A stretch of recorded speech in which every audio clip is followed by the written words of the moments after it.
Olá pessoal, sejam bem-vindos ao canal Professor Chico. Estou aqui para explicar o material digital na disciplina de História do Ensino Médio disponibilizado pela Secretaria da Educação do Estado de São Paulo.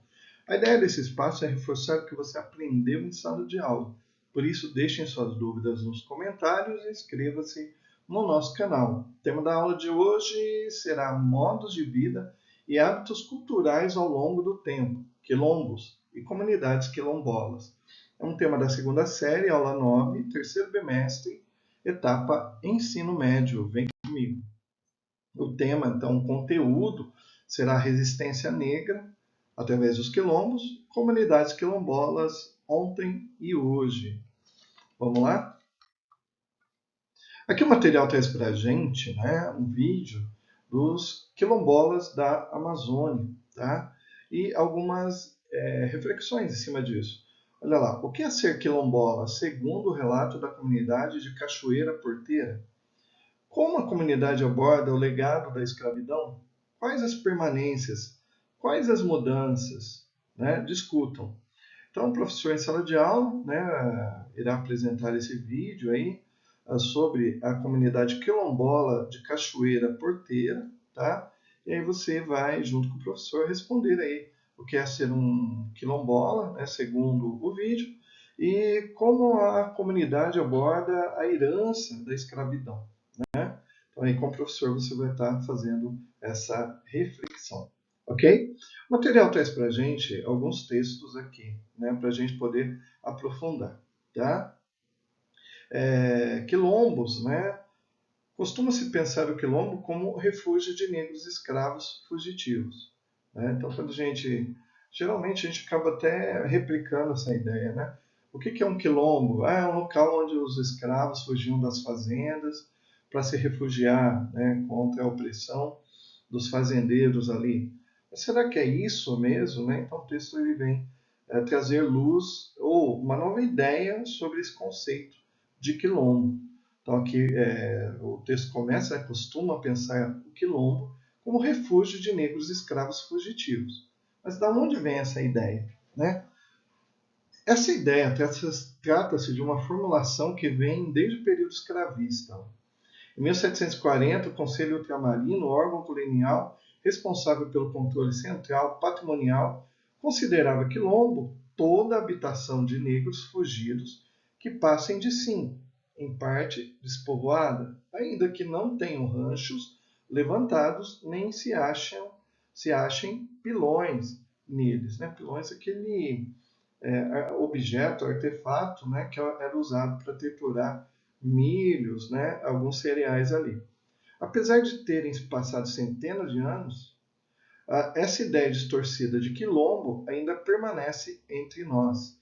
Insistir em tal conceito significa negar ou tornar invisível o verdadeiro sentido e a história do quilombo. Então, isso vem trazer luz sobre esse conceito, né? Será que quilombo é só um refúgio de negros escravos fugitivos, né? Se a gente for analisar a palavra quilombo, ela é originária da língua banto, né, falada pelo povo ovimbundo, que se refere a um tipo de instituição sociopolítica militar conhecida na África Central, mais especificamente na área formada ali pela atual República Democrática do Congo. Né? Segundo os africanos, a palavra quilombo significa associação de homens, aberta a todos. Né? Então era uma espécie de associação onde aqueles que participavam eram submetidos a rituais de iniciação como por guerreiros, né, e seguiam um regimento aí de super-homens e vulneráveis às armas inimigas. Né? Então, a palavra quilombo, vinda lá da África, ela tem um outro contexto. Né? O texto continua mostrando as semelhanças entre o quilombo africano e o quilombo brasileiro. Né? Então ele vai mostrar aqui um pouquinho que o nosso quilombo, né, ele foi reconstruído, inspirado no quilombo africano, para tentar aí se opor à estrutura escravocrata, né? Implantando nesses locais uma outra estrutura de vida, né? Uma outra estrutura política. Tá? processo de o processo de aquilombamento existiu onde houve escravidão africana e seus descendentes. Nesse sentido, podemos entender o quilombo não só como uma instituição militar da África Central, mas também uma experiência coletiva de africanos e seus descendentes. Há uma estratégia da reação à escravidão. Então, o quilombo, né, muito mais de um local só de escravos fugidos, né? Era uma ideia ali, uma estratégia contra a escravidão e algo muito maior, né, do que o conceito traz para a gente, ok? A definição de quilombo, né, mostra aí o aspecto da resistência negra e os seus habitantes, né, quem morava nos quilombos eram chamados de quilombolas, né, ou mocambeiros, tá? E foram perseguidos pelos senhores de escravos e por todo o aparato militar colonial, imperial, né, onde quer que eles estivessem. Que a gente está vendo, né, o quilombo do Ambrósio, acervo da Fundação Biblioteca Nacional, como que era, né, a geografia desses quilombos aí. Aqui a gente está vendo o mapinha aqui do quilombo do Ambrósio, né? Aqui também mapinha do quilombo de São Gonçalo, tá? Alguns quilombos conseguiam sobreviver durante muitos anos, mesmo durante a escravidão. Geralmente foram aqueles que se localizavam em áreas de maior isolamento e outros que mantiveram relação de aliança com os índios brancos pobres e demais grupos da população. Em alguns casos, essas duas estratégias podem ser acontecidos ao mesmo tempo, né? Próximo slide também vai falar, o quilombo não significava refúgio de escravos fugidos. Tratava-se de uma reunião fraterna e livre, com laços de solidariedade e convivência, resultante do esforço dos negros escravizados de resgatar sua liberdade e dignidade por meio da fuga do cativeiro e da organização de uma sociedade livre. Os quilombos, ou os quilombolas, eram homens e mulheres que se recusavam a viver sob o regime da escravidão. E os locais, né, onde os quilombos eram criados, você tinha ali centenas de habitantes, né, uma população aí do tamanho de uma cidade normal hoje. Aí, não é? O maior de todos os quilombos foi o quilombo de Palmares. Né? Lembra lá, quilombo de Palmares, em Alagoas, né, Zumbi de Palmares. Então você tem ali, né, Quilombo dos Palmares, que tinha uma organização como se fosse um reino, né?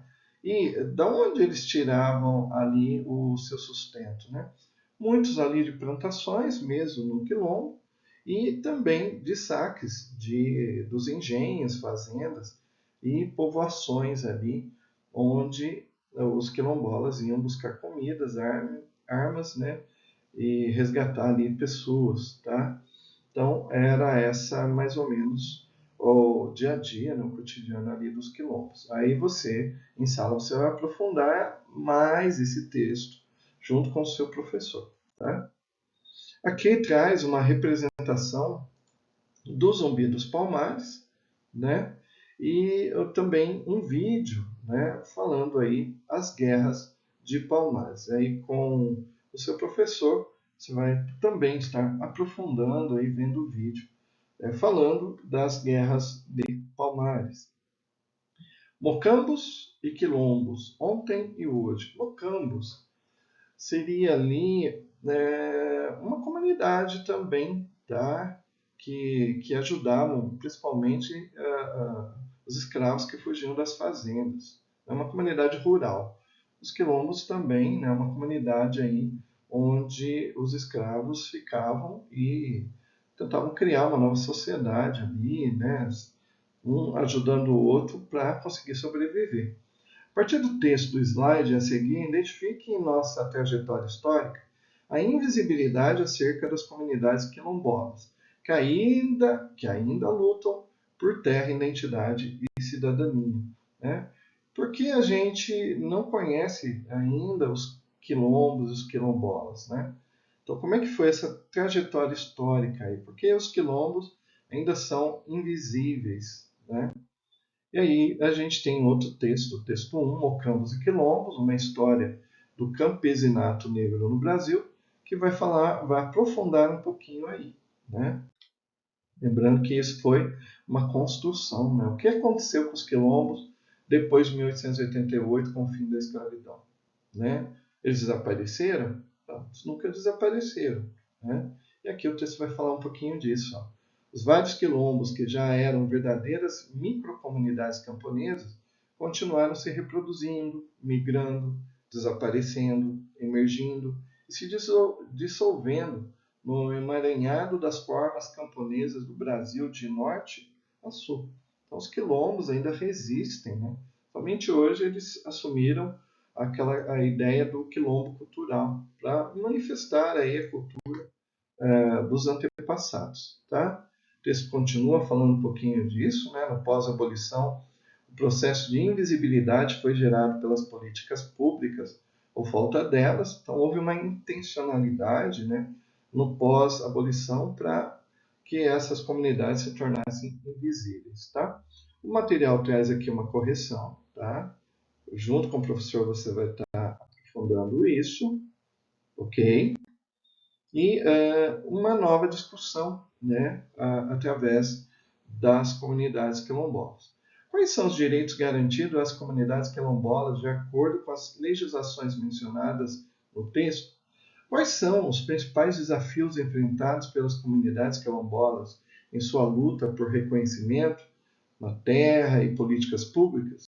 Então, as comunidades quilombolas ainda resistem, né? Mas quais ainda os desafios que essas comunidades têm, principalmente para que as suas terras sejam reconhecidas e as políticas públicas cheguem até essas comunidades, né? Então, continuando aqui, o texto vai trazer, né, um fragmento aqui do artigo 68 e 215 da Constituição de 88, que vai falar sobre os remanescentes da comunidade dos quilombolas, né, no quesito terra. Também temos o artigo 16, né, que vai dizer o que são os patrimônios, né, culturais brasileiros, né, vai falar um pouquinho aqui. O texto 2 vai falar sobre os remanescentes dos quilombos no Brasil, né? Quem são os descendentes dos quilombolas, né? Esse texto vai aprofundar um pouquinho isso. Na prática, vai falar sobre o artigo 68, né, dos atos das disposições constitucionais transitórias que promulgava os remanescentes das comunidades quilombos. Aqui também vai falar do acesso à terra a essas comunidades remanescentes. Tá? Novamente é um texto, né, falando sobre isso e a correção dessas indagações. Novamente, com o seu professor, você vai aprofundar isso em sala de aula. Ok? Maravilha. Outro slide de correção. E aí, já chegando quase ao final, né, como estudamos na aula de hoje, a Constituição Federal de 88, no artigo 68, reconhece o direito à propriedade de terras das comunidades remanescentes quilombolas. Reconhece. Mas será que garantiu na prática, a ocupação e demarcação definitiva das terras quilombolas? Né? A gente tem a lei, mas será que a lei é aplicada? Né? Será que eles conseguiram o direito à demarcação definitiva, né? O direito às suas terras? Eu acho que não, né? Então, quais seriam os caminhos e os obstáculos para que eles consigam essa titulação do direito à terra? Aqui tem um mapinha, né, das comunidades das terras quilombolas no Brasil, né? Depois você pode aprofundar aí, analisando melhor a imagem, tá? E a gente vai finalizando a nossa aula aqui com o slide que aprendemos hoje. Então, reconhecemos o significado de quilombo. Quilombo não é só um local onde os negros iam fugidos, né? A gente tem outras intenções ali, e territorialidades das comunidades quilombolas. Identificamos as formas de resistência que estão ligadas às comunidades quilombolas ao longo do tempo e analisamos as legislações concernentes às comunidades quilombolas. E avaliamos avanços e obstáculos na titulação dos territórios pertencentes a essas comunidades. Se você tem dúvida, coloque nos comentários, nos sigam na rede social e qualquer dúvida, pode deixar lá então suas dúvidas nos comentários que a gente, assim que puder, a gente dá um retorno para vocês. Um abraço aqui e até mais.